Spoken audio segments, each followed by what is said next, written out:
টান টান উত্তেজনার একটা ম্যাচ। শেষ ওভারে জিততে হলে 6 বলে 23 রান প্রয়োজন সিলেট টাইগার্স। আর তখনই ক্যাপ্টেন তিশারা পেরেরা বল তুলে দিলেন দাফিজের হাতে। তাতেই স্বস্তি মিলল ঢাকা ক্যাপিটালস ভক্তদের। শেষ ওভারটা কীভাবে সামাল দিতে হয় সেটা মোস্তাফিজের চাইতে কে আর ভালো জানে। ওভারের প্রথম বলটা বিশাল একটা চক্কা হাঁকালে তখনই ভক্তদের মাথায় হাত। এর পরের বল অবশ্য হোয়াইট দিয়েছেন মোস্তাফিজ। পরের বলে আসে আরও একটি বাউন্ডারি, আর তাতে হয়তো ঢাকা ক্যাপিটালস ভক্তরা ম্যাচে জিতার স্বপ্ন ছেড়ে দিয়েছেন। কিন্তু নামটা যে মোস্তাফিজ, শেষ ওভার কীভাবে সামাল দিতে হয় তার চাইতে ভালো আর কে বা জানে। বিপিএলে নিজেদের দ্বিতীয় জয় পেয়েছে ঢাকা ক্যাপিটালস। প্রথমে ব্যাট করতে নেমে 6 উইকেট হারিয়ে 196 রান সংগ্রহ করে ঢাকা। জবাবে ব্যাট করতে নেমে 7 উইকেট হারিয়ে নির্ধারিত 20 ওভারে 190 রানে থামে সিলেট। দলের হয়ে 17 বলে 37 রানের ইনিংস খেলেছেন তিশারা পেরেরা।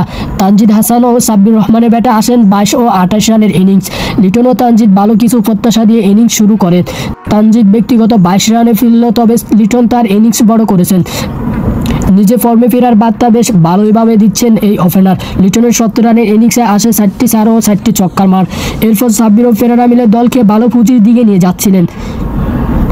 দুজনে আউট হয়েছেন, তবে ততক্ষণে ঢাকা ভালো সংগ্রহ ফিরে যায়।